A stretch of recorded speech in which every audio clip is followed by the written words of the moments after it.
Yes. Chair, we still do not have a quorum, but we might as well get started, and I can give the quick updates and Okay. Yeah, quickly let's go move ahead to the and do. budget if we have Director Baca joining us. Okay. Well, it is 3:07 and I call this meeting of the Non-Attainment Area Air Pollution Mitigation Enterprise Board of Directors meeting to order. And we will begin with roll call. Yes, Director Suniga.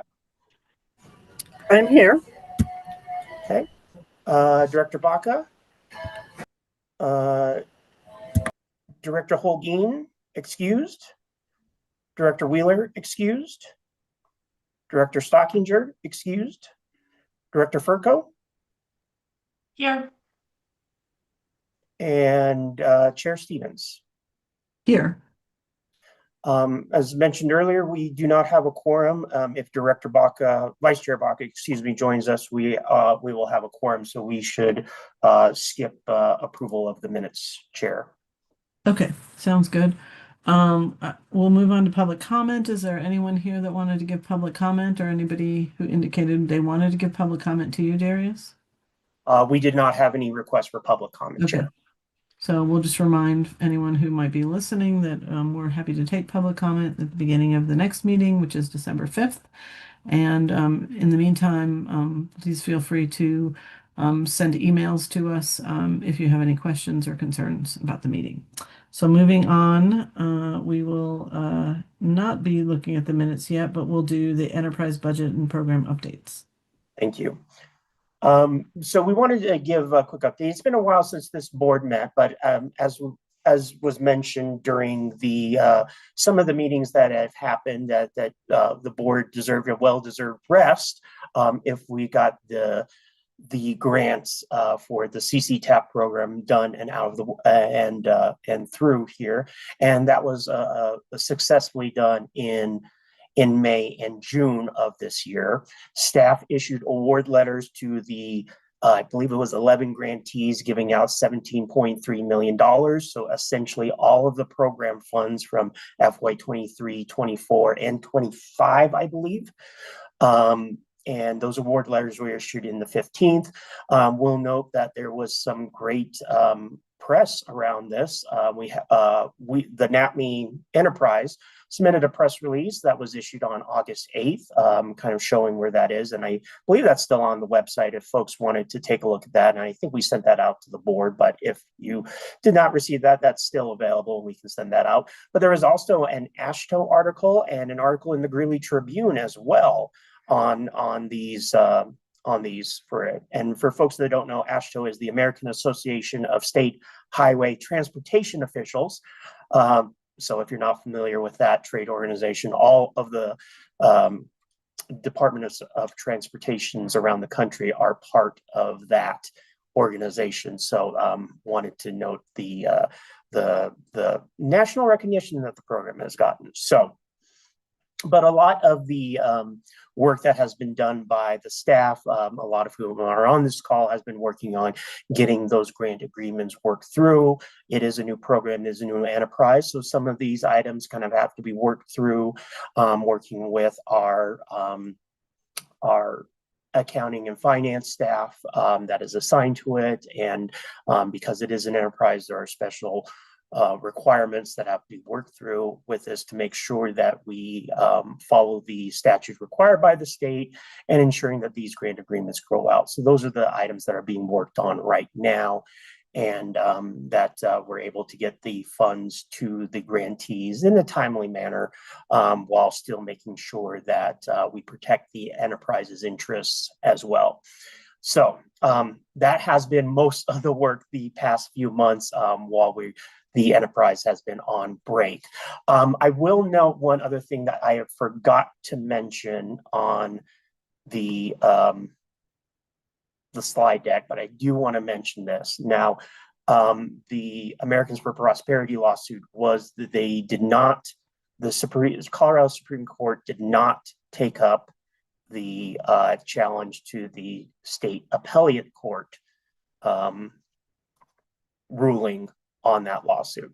The Americans for Prosperity still can appeal to the U.S. Supreme Court. I'm not sure if they had done that yet, but the Colorado Supreme Court did not take up the appellate's court's judgment in the enterprise in the state's favor on the challenge to the SB 21260 lawsuit. So that happened while we were out. I don't know if our representative from the Attorney General's office is on with us. I do not see him on, but if there is more interest on that, I'm happy to talk offline or get you in contact with them on that particular piece of news. All right, I think we can move on to the next slide. In terms of looking at the financial picture of the enterprise, we'll note this is attachment A in your packet. It's a little fuzzy on the slide here. We have gone through one quarter, so not much in terms of items from a spending standpoint. There has been most of the funding spent has been on staff salaries because the grants have not officially gone out the door for reimbursement or whatever. That's still being shown as in the coffers. So hopefully we'll be able to see that kind of go out of the door once those grant agreements are signed. But the enterprise did collect some funds from both the retail delivery fee and the rideshare fee. So, but that's kind of where the financial situation sits right now in terms of this fiscal year 26. Not seeing much in terms of the other items. I don't think we have received any, as of the end of September, anything from the Attorney General's office, no requests for audits from the Office of State Audit. We don't have any current items up for the NAAPME program support or consultant services, no requests for board travel or anything related to meeting expenses. And of course, there is no request before the board to use the Enterprise Reserve Fund. So that's kind of where the financial situation stands as of right now. I think that concludes this portion of the presentation. I'm happy to answer any questions that members of the board have. Thank you, Darius. Any questions for Darius on the budget to actual for this quarter? I don't have any questions either. Darius looks good to me. If I could ask Board Secretary Seddon, is Chair Baca able, Vice Chair Baca able to join us? I have not had any confirmation from her. Okay. All right, Chair. I am cognizant of Director Furco's ability to stay with us, but if you like, I can go through the budget and we can do that again if Vice Chair Baca joins us and get feedback. Unfortunately, we can't take official action unless we have a forum if you would like to do that.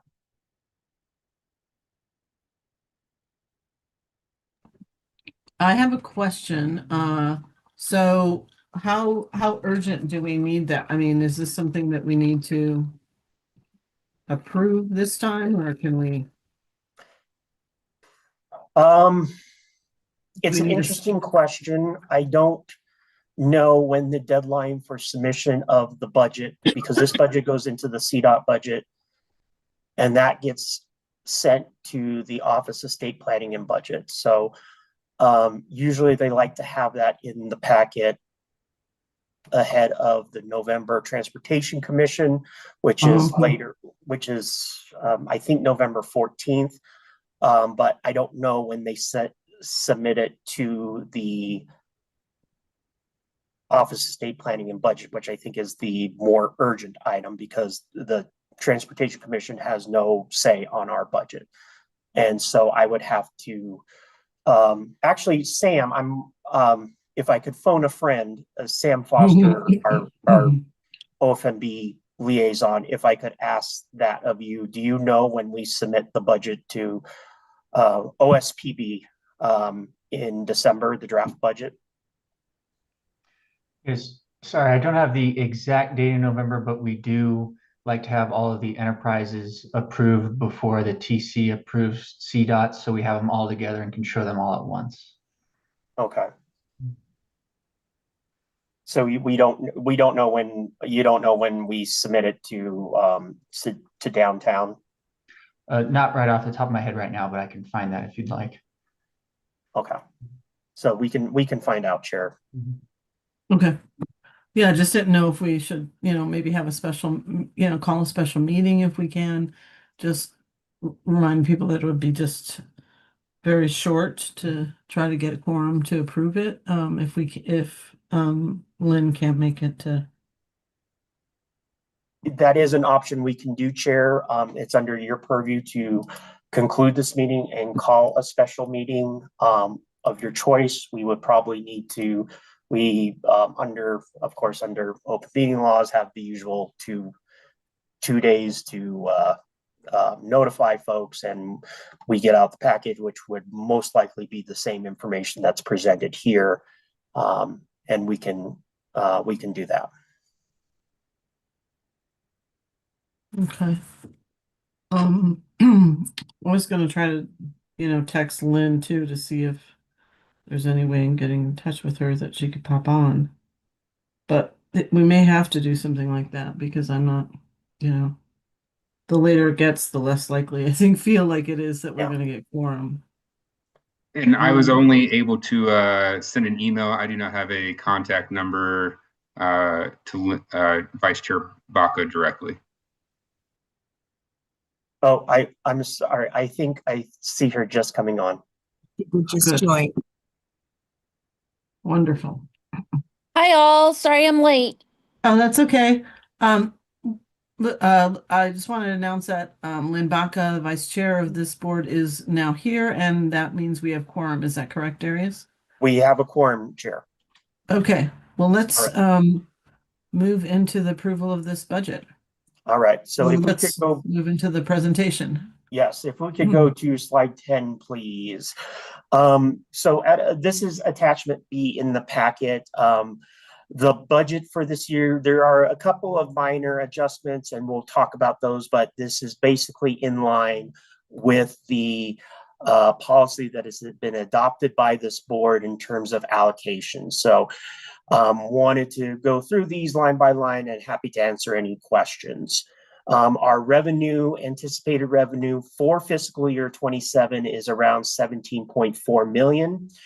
After administration, operating, and board contingency, we believe that allocating to programs and projects of the enterprise will be around 16.8 million.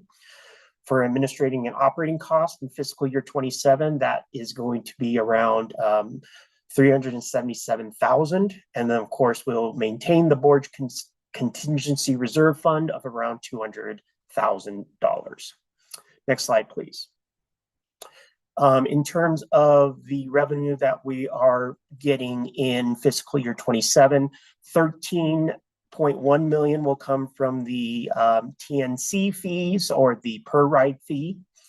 About 3.3 million will come from the retail delivery fee, and we're adding in potential interest earnings and any miscellaneous income, but it is the interest earnings on the money inside the fund for the first time as a potential revenue source. So that way when we do reconciliation, we don't have as high of an amount of reconciliation. We believe that's around $1 million, and thus that gets us to the total of $17.4 million for revenue in fiscal year 27. Next slide, please. So in terms of after the expenses for the enterprise, per the 10-year plan and the policy set by the board, the split between the two main programs is a 70-30 split. 30% goes to the Community Clean Transportation Assistant Grant Program. In this particular case, it will be about 5.04 million.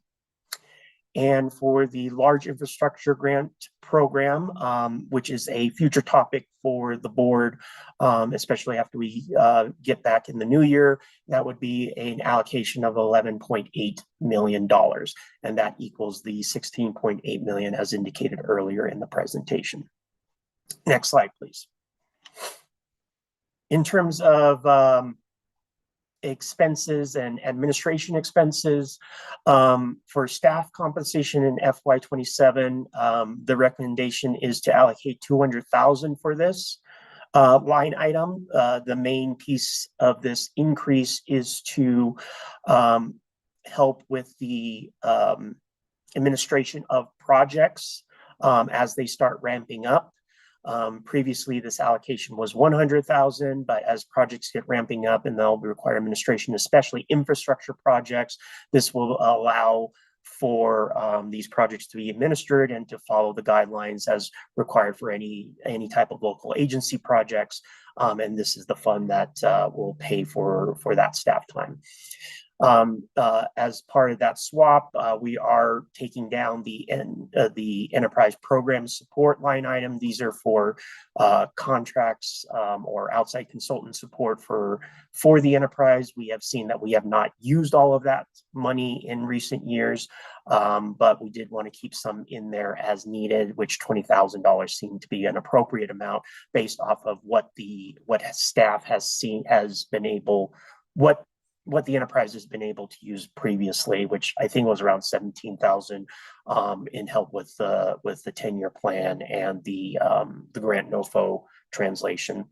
The allocations for the Department of Law Legal Services and the annual audit for the Office of State Audit, the travel expenses and the operating expenses, those have stayed the same. Allocations for fiscal year 27 at $4,000, $2,000, $500, and $1,000 respectively. And then a new item, the central services cost allocation. This is for costs associated for helping to maintain items such as computers, building, services provided from the Office of Financial Management and Services, Division of Accounting and Finance, all other things in order to help with maintaining services provided from the Division of Accounting and Finance through CDOT to help offset those costs that come out of the state highway fund. And so those are being allocated starting in fiscal year 27 to all the enterprises and essentially other divisions that have used the state highway fund in CDOT as well. So that would be the allocation of 150,000. Thus, that total gets us to 377,500. Next slide, please. And of course, no debt service for the enterprise anticipated in fiscal year 27, and the board contingency fund is $200,000 as was in previous years. Next slide, please. And then, of course, I kind of explained those items, but those are on some of the changes that we have seen.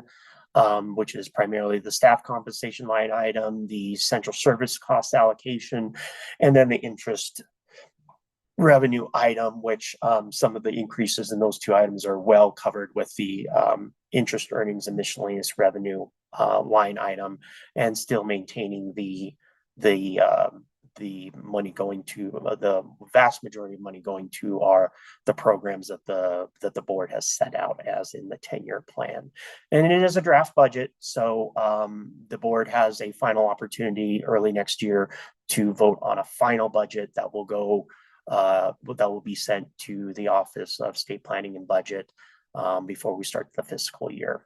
So with that, happy to answer any questions. Otherwise, we have a slide voting on a motion to approve the budget and send it over to CDOT. Thank you, Darius. Any questions for Darius? Director Furco. And then Yeah, I appreciate the work that went into this. And I feel comfortable voting to support it. Just like one thing I do want to keep an eye on is if we think that staff compensation number is appropriate. Just from my consideration, it seems like we're perhaps more than doubling the amount of work that we put on staff as we're starting to administer the disbursement of funds to multiple projects. So I just kind of want to make sure that we keep track on that and perhaps, and if necessary, revisit that when we look at the final budget based on how much time is having to go into that. So, Absolutely. you And know, I that's a think lot that's, more work than anyone thinks. absolutely. And that's one of the things we want to take into consideration. And it may not be in the purview with this enterprise, and some of the other enterprises doesn't have full-time staff. So we're essentially borrowing staff. And that's probably what we'll do, is we'll borrow staff who can help the enterprise with certain items, but the enterprise will reimburse the agency that we borrow from for that. But yes, we want to take that in consideration. Is that the appropriate amount or not? As these projects get going. So yes. Thank you, Jessica, or Director Furco. That's a good comment. You in a state organization well know that can that It's sometimes expensive there's to spend money. it is. That's a good catch. Vice Chair Baca. Thank you so much. I'm also in a position to support. I did have a question. I saw 200,000 for retainage of, no, is it retainage for projects? Is that enough funding? I know we had a NOFO go out and we decided on some projects. Is 200,000 enough for maybe it was contingency funding? Let me stretch out my screen. I think it is contingency funding. That's Contingency 200,000. funding. Yeah. It's hard to say, Vice Chair.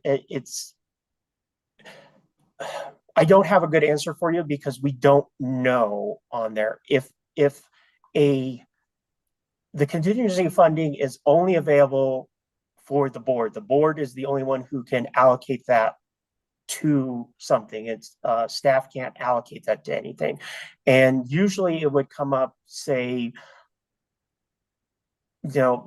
let's take the staff question, for example. We've used up all of the sources of funds. We could use that for the contingency piece. Or if a grantee had come up and they're way short because of a huge cost overrun, that could be the case on there. If that potential piece were to come up, the board could take a look at increasing that contingency fund. But the only place that can be taken out of is programming and projects. We did make the decision back in 2022 as that would be the appropriate contingency fund. But like I said, this is a draft budget. We can always take another look when we do the final budget it's either February or March. All right, you are all of the experts on projects and all the components, but thank you so much for that explanation. I appreciate it. Yeah. Thank you, Vice Chair. That's another good question. We could take it out of, I mean, if someone had like a project overrun or some kind of scenario where we wanted to help cover that, we could take that out of what we would normally be setting aside for future programs. Is that right? Yes. Okay. Yeah, and I do mean, want to maybe mention that this. won't happen, but just, Yeah, and thank you, Chair. And I didn't mean to talk over you, Chair. What we don't have in the budget, we're just allocating FY27 funds. We don't have roll forward funds in this budget, which we will have in the final budget. Most of that is in the programming funds. So that number, the total amount of revenue available, will go up when we look at the final budget. It's just taking a look at what's available in FY27 or in FY27 and allocating that to the categories as what is required, what we need to submit in November. Right. Okay. Thank you. Director Suniga. Thank you, Chair Stevens. And just kind of following up on Vice Chair Baca's question, have we spent any of this money historically? And I think maybe you were talking about something else. If we don't spend it, does it roll over? Are we talking about the contingency reserve? Yes. We have never used any of the contingency reserve, and it automatically rolls into the programming and projects pool if it's not used for the previous year. Okay, so if we're allocating 200,000 and we haven't spent anything, is that the same 200,000, or are you talking about an additional? No additional. It's just 200,000 for it's 200,000 for the let's say the fund, fund, and it just stays at 200,000. Yeah. Okay. Thank you very much. Yes. I just had a short question with regard to the central services cost allocation. Did you say that's new? We haven't been paying that before? Correct. It is new. Okay. And that's for all enterprises would be assuming that cost. Yes, Does IT, something like IT included in that, like IT help and things like that? I Most believe of it, so. Oh, I'm yeah. sorry. Go ahead, Chair. I'm just thinking like in our county budgets, we have that too, where we charge out departments for some of those services that they all use. It's something at least, I would imagine most counties do. So it's not unfamiliar, but like ours would include IT and cost of, computers and laptops and things like that, administrative services, payroll and things like that. Is that what those charges kind of are? Sort of Yes. indirect costs in a way? Yeah. Yeah. I think that's the best way to describe is the indirect costs. I mean, it's kind of hard to specify. Like I'm using a laptop that I would use for the other job. It is a state-owned laptop, but um, I'm currently a enterprise employee. But after we get done with this call and I move on to a different task, I may be an employee of the Colorado Department of Transportation. But yes, it's essentially trying to help recuperate those costs and not have all those costs hit the state highway fund, which does help fund like maintenance and snowplow removal and all that stuff. And that has been again been getting a little bit tight recently. And the more we can help out with that, the better. Yeah, and we are using CDOT resources by, Yeah. by existing, right? I mean, and Yeah. so I mean that only seems fair to me. Yeah. So that makes sense as well. Any other Yeah. questions before we move to vote on this? So this is a draft budget at this point, and we'll have something. We'll be voting again on a more complete budget when that happens, which I think you said is in the first of the year or so. Yeah, like February or March. Okay. Any Go other to the questions? next. Oh, Okay. Oh yeah, we have the motion on the next page, or I believe so. And apologies, there's a glitch on the presentation. I think if somebody has a motion to approve the draft budget, and I think we can work with that. we can wing it. Does anyone want to make that motion? So moved. There's a second. Second, All right, there's a motion and a second to approve the draft budget for 2027. Is there any further discussion on this item? Seeing none, all in favor say aye. aye. Aye. Okay, that motion passes 4-0. So thank you, everyone. Thanks, all. And I do have to leave now, so appreciate you Okay. guys. Bye. Thank you. Thank you. Thanks, Director Burka. I'm glad you could stay on when we did that. All right. Chair, we do have one item, which is feedback on a dashboard, if you would like to continue. Yeah, let's continue. I think the dashboard idea is really cool. So let's learn about that, and then we can save those the approval of those meeting minutes from the last one to the next one. That's probably not very crucial. All right. So here we are with the dashboard. Yes. So we want to increase the transparency of the enterprise, and knowing that right now we put all of these items are available online and we post everything, but in terms of the projects, there has been no spending currently right now, and the legislation does require to have a public accountability dashboard. And since we have projects that will be going out soon, wanted to get some feedback on what the board would want to see in terms of that.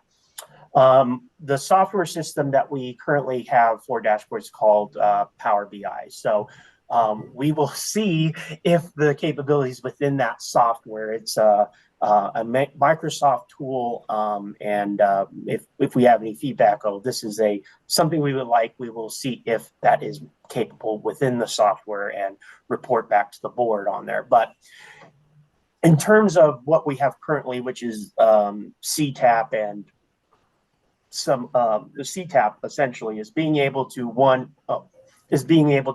show the amount of show the program, show the projects, and also show the reduction in the amount of pollutants, kind of mirroring of what you would get out of the CMAQ dashboard that you see on a basis, and also map where those projects are at.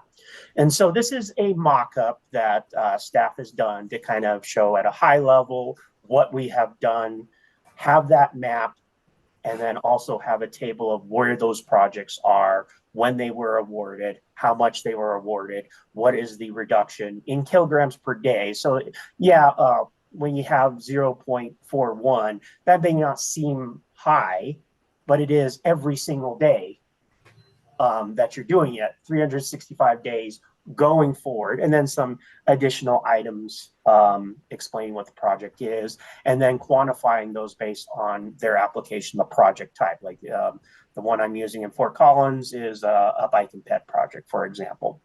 So being able to, at a high level, hit all of those potential items and and show where the funds have gone out. So it's not just like a press release that kind of stays up on there from 2008, but keep things up to date. And as things are being spent, and we know when things go to add, we can add on to the dashboard on a real-time basis as we get things going on there. So let's go to the next slide. And some of the other things that we're looking to add on this is one, making sure we have accessibility, of course, making sure everybody can look at the dashboard, and we want to make sure that we're in compliance with state law. But we want to show where the non-attainment boundaries are to get some visibility. When we talk about that, it's not something that's well known. We want to be clear on where folks are, where the money can be spent. It's very easy in most areas. However, when we get to Larimer County, there is a portion of it that's kind of hard to explain. Most of it's county boundaries, but there's that northern portion that's not included, and having kind of that overlay would be fantastic. And then color coding the projects by type based off of our funding focus areas, and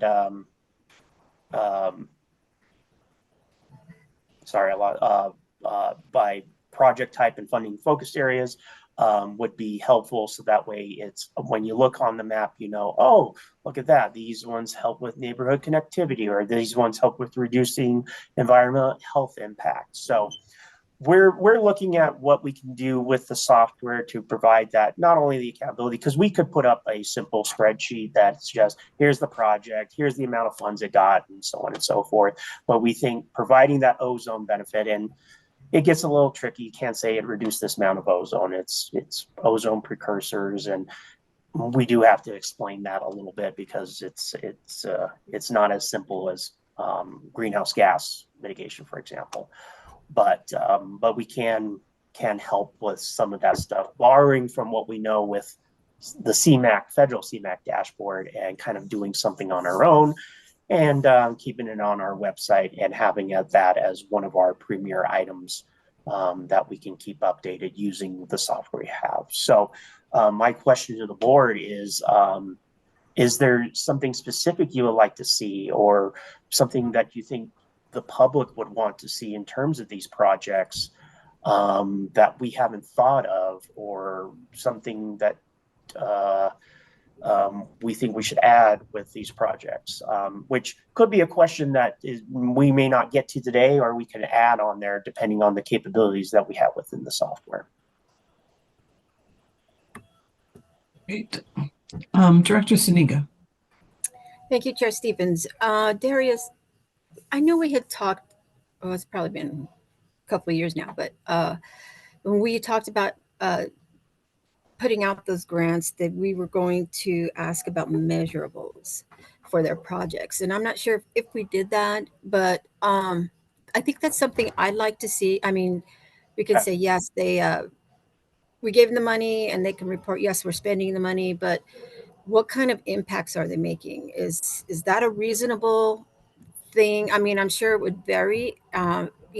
Since some of the projects were diverse, but I'd like to see at least something, at least some kind of measurable, and see, what our money brought to air quality control. Okay.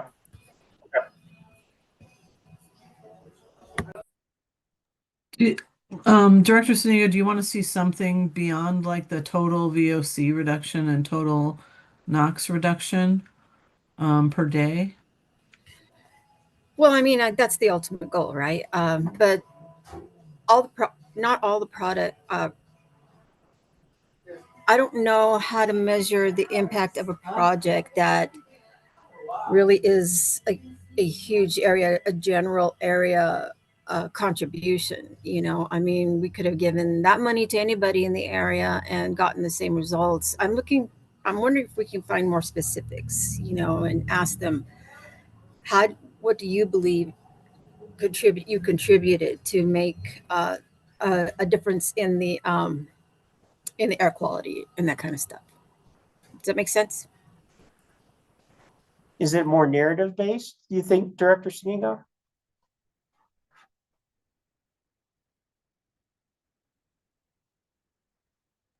Oh, your mic is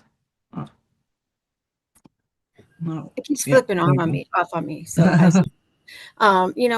we heard what they proposed to do, but Did you I actually don't do it? know.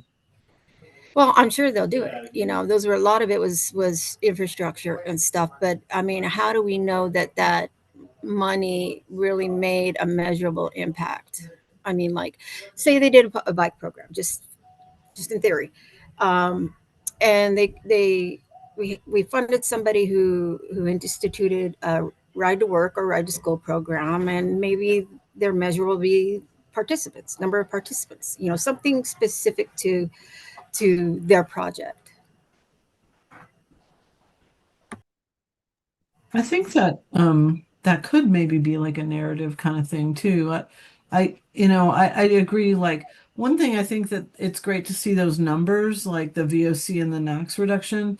I don't know, like I think, and that means a lot to people who work in the industry, but maybe less to people who are in the communities. And so, yeah, I think maybe we could tease that out, Director Sinning, and figure out like a way to, you know, um, it, and maybe like I said, it could be some narrative around, are they seeing fewer cars on the roads, like what are some impacts that they're seeing, like I think about the Moraine Trail or something like that, or the connecting North College, are people able to, has it resulted in more safety or different kinds of, right, I mean things that, the connectivity piece I think is really important too around, communities and the environmental justice kind of piece of, like, um, are they doing studies for, at all for people who are, sometimes they do a study like, is your life better because this thing has happened? Or, are you able to cross the street better or whatever kind of situation? So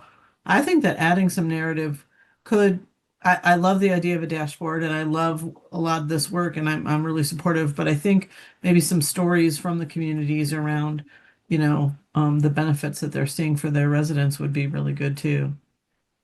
To help Okay. kind of illustrate the numbers, I think, and Okay. so think about that. Okay. We'll put some thought into that. Yeah, I think, and real life stories are impactful for sure. And we gave away a lot of money and additional studies or additional designs, so that can be reported. I think maybe it's not too much of a stretch, but who knows? But I leave it up to you, Darius, and your great staff, and I'm sure you'll come up with something wonderful. Thank you. Well, I'll tell you in terms of software, that is not a problem, that ask. So we'll think of it in terms of on working with the project sponsors, but we'll give that some thought.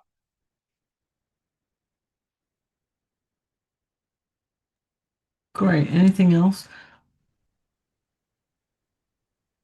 I don't, yeah, I think this is it's a great idea, and I'd love to see it really talk, show the impact that we're making with some of these dollars. So I don't have any suggestions, but it might be something we bring back up, when we have more of our board members here so they can see it too. But thank you, Director Siniga. I think that's a good idea. Some stories to go with the numbers is always good. Absolutely. And before we make it live, I think we would want to bring it and demonstrate it to the board to get your feedback.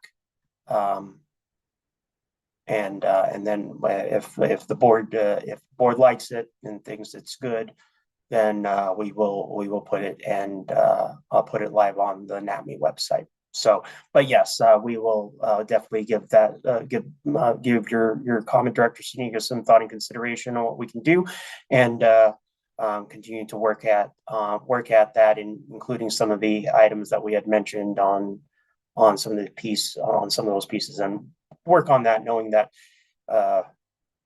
once we get the grants out the door, there will be a little bit of a lull until the next time we have a grant, or depending on the outcome of the larger infrastructure program, what we would do with that. So, but make a long story short, absolutely, we'll bring this back as a future topic.